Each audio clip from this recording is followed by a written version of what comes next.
Welcome back to The Big Show. It's the magic of the musicals, and on this show we get to talk to big stars of musical theatre, and then occasionally we get to talk to big stars of show business generally. Gary Wilmot, how are you? Hello, how are you? All right. Yeah, I'm really good, and it's all the better for talking to you because you're one of those old pros who's been doing this for years and years and years, and you're still here, and you're still popular, and you're still good at it. Congratulations on that. Thank you very much. You know, to make a man feel good, yeah. Is it nice to be on the road? Because there's not much glamour in a Premier Lodge, is there? No, that's true. I have to say that if I could get 2,000 people to come to my box room every night, I would work from home. But that's sadly not the case. No, touring I've been doing, you quite kindly pointed out, I've been doing it for quite a few years now. But yeah, about 32, 33 years now, and which is strange because I'm only 37. But it's part and parcel of the job, and I get to go to places and see things that I wouldn't see in any other job. So it's been good to me over the years. How do you deal with that thing of going from being the big star front of stage, where they're all giving you a round of applause, to then ending up by yourself in your dressing room and having to walk home by yourself and eat your pizza by yourself? I know, I'm quite a lonely man, really, aren't I? No, well, it's not a lonely life at all, unless you want to make it there. I do value my own private time, and but if you want to socialise, you can socialise. I do enough of that. Yeah, it seems a bit cold to say this, but it is work. You know, I've been doing it a long time now, and I do love my work. I love being out there, and I wouldn't want anybody to think I'm on an Escher staircase, just going round and round and not really getting anywhere. And but because I love it, I love going out there and doing this show every single night. And it seems to me as well, it comes so naturally to you. You don't make it look difficult, which is something an audience needs to feel comfortable, don't they? Certainly, when I go to see a show, I want to feel comfortable in an auditorium. And the moment certain performers walk on the stage, you go, we're all right here. Yes, he knows what he's doing. She's good. She's comfortable. And I think it's a very, very important element, and to not show any nerves.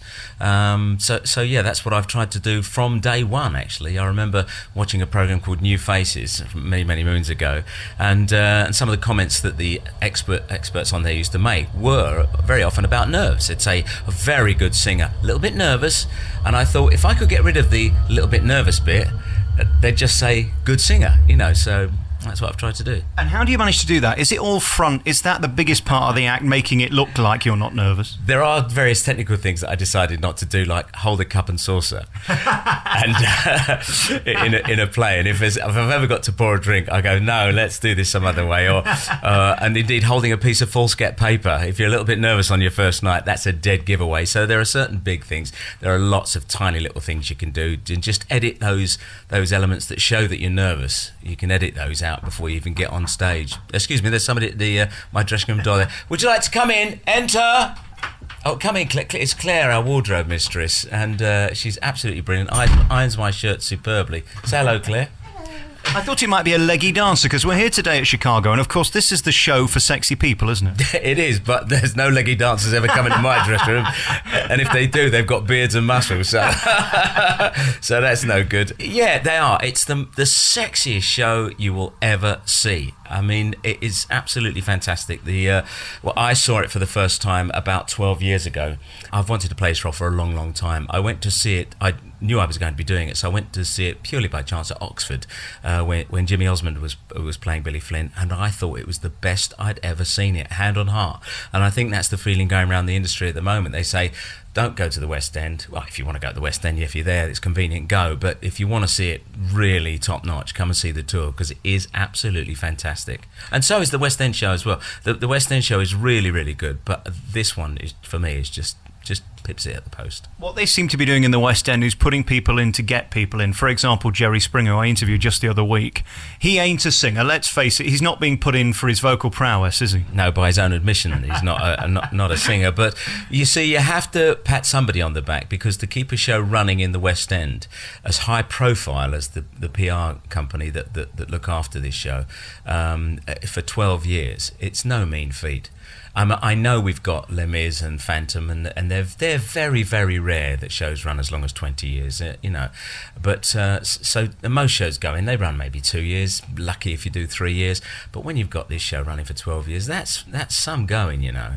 And they do it by, you know, keeping it fresh in the public psyche, by introducing people that we know. Yeah. And you've really got the best role in it, because you don't have to do a great deal compared to the two leads, but you come on and you steal it and you shine. That must be a great role. I'm Gary Wilmot. Wilmot. Of course, I'm going to shine. No, forgive me for that, please. No, you're right. It's tailored. You're conspicuous by your absence. They're going on about how wonderful Billy Flynn is, and this is what's so nerve-wracking backstage. I don't usually get nervous, but in this show, I do a little bit backstage, because they go, "Ladies and gentlemen, Billy Flynn," and there's still another 3 or 4 minutes before you come on, because these beautiful girls come on and start going on about how wonderful Billy Flynn is, and they want to see him, and I'm going, quick, get me out there.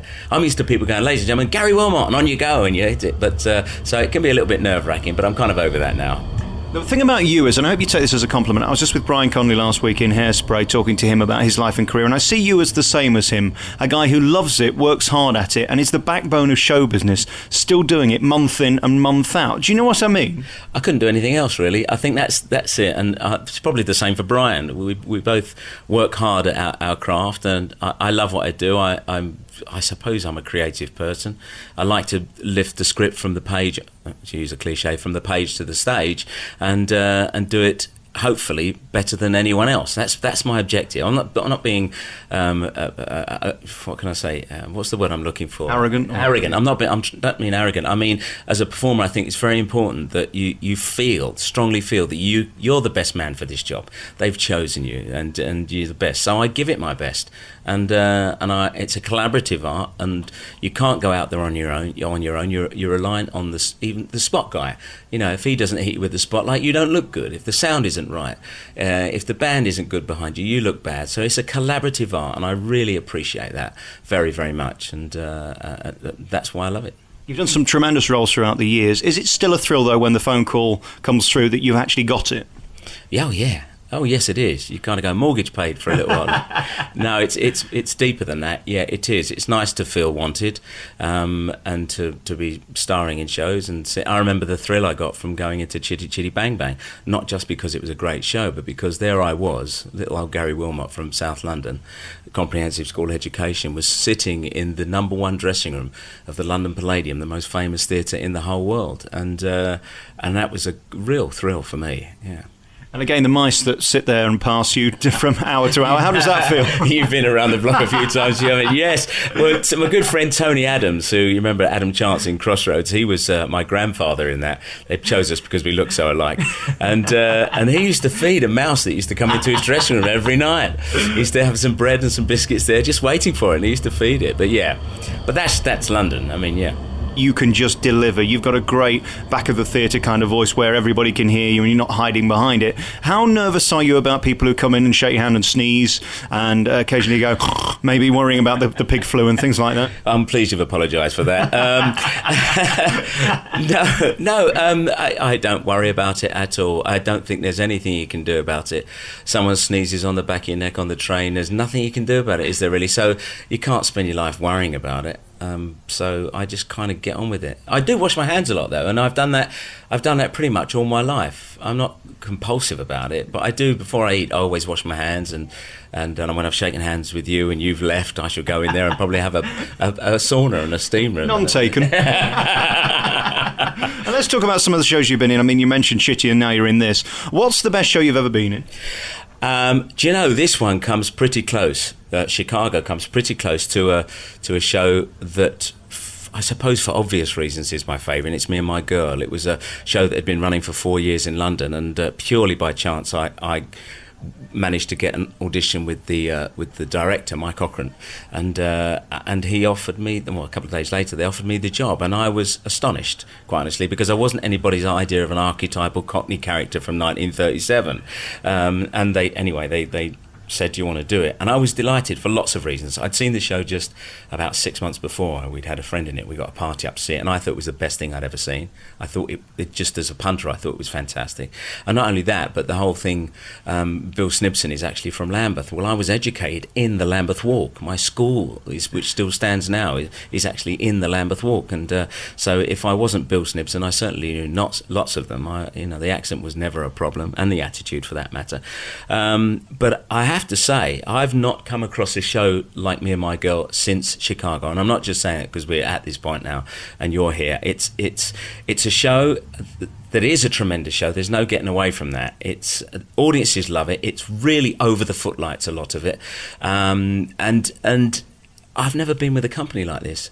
The company they get on so well. Usually when you've got 30 people in a company, somebody's complaining, somebody's got a reputation for this and that and falling out and, things aren't right. But this, no. I mean, when I joined the company, I couldn't believe it. I'm still waiting for the balloon to pop, mate.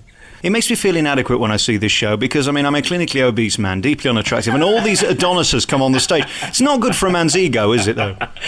Well, he's very slim, a very attractive listener. And he was fishing for compliments. He looked so dapper in his tuxedo and his black bow tie here, old-style broadcaster. You can imagine it's a little bit like a group of people going on holiday, a bit like holiday romances and all that. That does happen in this business, there's no doubt about it. And but in this, it's great. There's no animosity anywhere. There's no bad feeling to anybody. Everybody's very, very slick. And I think really there's a couple of elements that make people feel like that. One is if you're confident in your own ability, which everybody in this business, in this building seems to be. Also, when you're in a show that's very popular and audiences are coming in and enjoying it, that helps as well. And when the show's being looked after and treated with respect, as this show is. Lee Constantine does a great job keeping this show in shape, and that makes everybody else treat it with respect. And also we're doing not only a great show but some of the finest and unique choreography ever in musical theatre, and these guys recognise this. Okay, one or two of them are quite young, but they know they're privileged to be doing this show. And again, it must be very tough to be a young dancer today because there's so few roles and so many people going for it, and X Factor helps in one way and not in another because it means that double the amount of people are going to stage school. How easy do you think it is to get a gig today in musical theatre? Well, as a young dancer myself, I cope very well. It is tough. It's always been tough from as long ago as years ago when show business first started. It's tough. It seems like a really easy business to be in when you see people go on X Factor and you see how rapidly they rise to international stardom. You can be forgiven for thinking it's easy, but it's really not easy. Any one of these guys will tell you when you turn up an audition and they don't want you, you only need a few of those before your confidence is knocked and you start doubting your ability. It is tough, and there are lots of people going to those schools, but those kind of schools are not only good at turning out people for show business, they're good at teaching people about, as I say, collaboration, working with other people, enjoying your life. So even though maybe 99% of them never go into show business, I'm sure they've learned something with regard to their confidence. Is there any dream role you've got? Would you like to be back in the West End? As long as I'm in a theatre, I'm very happy. There are pros and cons to touring and being in the West End. When I was in Chitty at the Palladium, I didn't like London at all. I was born and raised in London, but the London that exists now is not the London that was there when I was a child. So I didn't actually like going into London. But once I was in the theatre, it was fantastic. And of course there were nice things I did in London, but generally, the parking, or getting the train, everything is so aggressive in London, and I don't like it. When you come out on tour, that's so different. Been to Scotland God knows how many times. We're going over to Ireland and Wales, and these places I would never have gone on my holidays, and yet I've gone back on holiday to all these places. And when are we going to see you back doing your own show again? Because you are a unique performer that can hold a 90-minute show by yourself. There aren't many of those left in the business. Are you going to go back by yourself? Oh, wouldn't I love to? But, when we did, about 10 years ago now, I did a programme with the BBC Concert Orchestra called Showstoppers, and it was loved. People in their millions loved it. But when it came down to it, the BBC said there are cheaper ways of making an hour of television, and sadly that's the state of the game. I don't really want to learn to ice skate. I don't really want to spend, as lovely as Christopher Biggins is, I wouldn't want to spend several weeks in a jungle with him. He knows I love him, but it's those kind of shows that really... Cooking, are you any good at cooking? Gardening, all right, gardening. I was only saying to my partner the other day that I was getting excited, that MasterChef thing, they're getting excited, I'm going, they're cooking a meal for Christ's sake. What's to get all excited? What's the dramatic music? And, they come up with some sort of fish soup or something. You go, oh, that was worth all the effort in the music, and everything. But that's what television's all about these days, and I kind of accept that. But no, I until they come up with decent shows. Drama's great on television. I have lots of very, very good drama, but I'm afraid the kind of television that I'm considered for usually is not the kind that I want to do. Well, it's great that you don't sell out, because it'd be easy to take the money, wouldn't it? Well, what I did is I became an actor because I really enjoyed being an actor. That's probably why I liked being in the theatre at the Palladium and not out on the street there. I love the job. I'm not really into the even though we've got this interview, lovely interview as it is now, I'm not really into that self-promoting myself. I like being involved in shows, and if they're a good show, I love talking about it. I've never felt more relaxed in interviews in my life than when I'm talking about Chicago. And is it still a thrill when you walk out the theatre and you see your big face on that big poster at the front of the theatre? It's a nice feeling, that, actually. Yeah, I never used to worry too much about that, but this particular one is particularly with Emma Barton on my arm. Now, that any guy would be happy with that, wouldn't they? There's evidence all over the country. Very finally, here we are then in Nottingham at the concert hall. Couldn't you get a better room than having these trams passing you every 2 minutes? Oh, I don't mind. It's all atmosphere, isn't it? I suppose it is. Gary Wilmot's the big star here at Chicago. It's a tremendous show, and it's still contemporary. 11 years old, I think it is now. Still doing the business in London and on tour across the UK. Have a great time through until Christmas, and thanks for talking to me. Good talking to you. You take care.